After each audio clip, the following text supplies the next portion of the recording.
සුබ දවසක් ඔයාලා හැමෝටම. ඉතින් ළමයි මං අද ඔයාලට ගෙනාවේ අපේ පන්සලේ කඨින චීවරය කොහොමද නිර්මාණය වුනේ කියලා ඔයාලත් එක්ක බෙදා ගන්න. ඉතින් වැඩි කතා නැතුව අපි යමු වීඩියෝ එකට.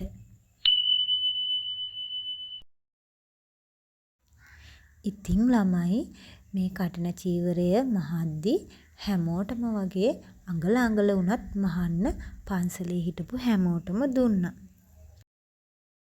ඔයාලා බලන්න කොහොමද මේක වෙන්නේ කියලා.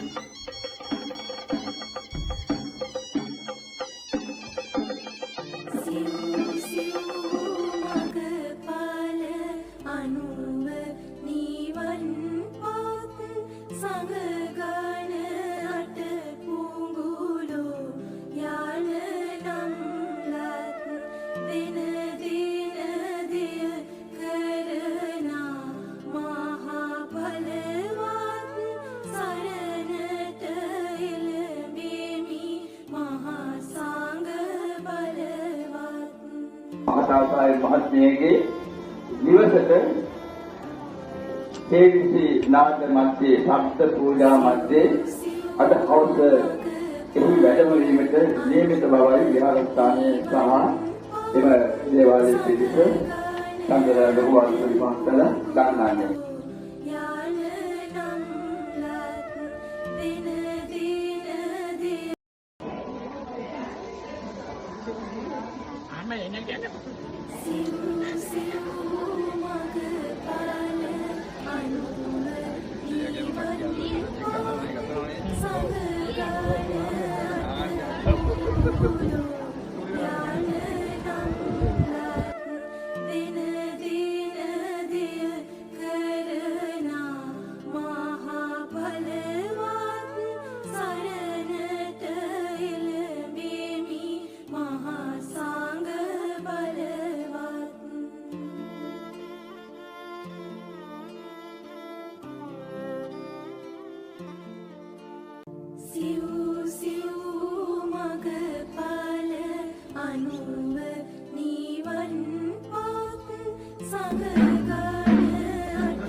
ඉතින් ඔන්න ඔය විදිහට තමා කඨින චීවරය නිර්මාණය කරලා තැන්පත් කරන ඒ නිවසට ගෙනිච්චේ.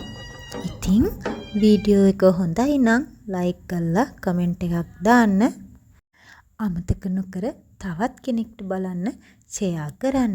ඉතින් අදට ගිහින් එන්නම්. හැමෝටම සුබ දවසක්.